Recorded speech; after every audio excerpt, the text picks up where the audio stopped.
ढोल ताशांचा गजर, ग्रामदेवतेच्या नावाचा जय जयकार करत शनिवारी सायंकाळी संगमेश्वर तालुक्यातील शिवणे आणि करंबेळे गावच्या सीमेवर ग्रामदेवतांच्या पालख्यांच्या भेटीनं डोळ्याचं पारणं फेडणारा अनोखा सोहळा रंगला.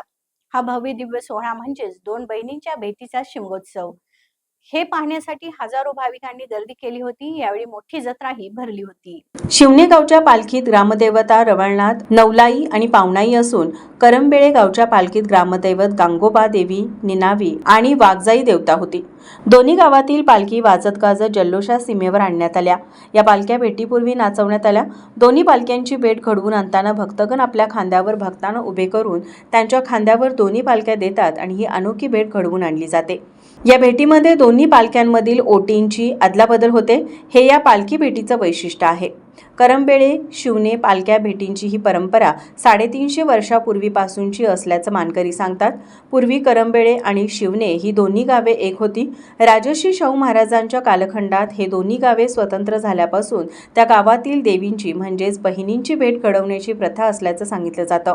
इथं दुतर्फा व्यापाऱ्यांनी दुकाने थाटली होती. सुमारे 1 ते 1.5 किलोमीटर लांब एवढी मोठी यात्रा भरली होती. आबालवृद्धांनी पालखी भेट सोहळ्याचा आनंद लुटला. कोणताही अनुचित प्रकार घडू नये, वाहतुकीमध्ये कोणताही अडथळा होऊ नये यासाठी देवरुख संगमेश्वर पोलिसांनी पोलीस निरीक्षक अमित यादव यांच्या मार्गदर्शनाखाली बंदोबस्त तैनात केला होता.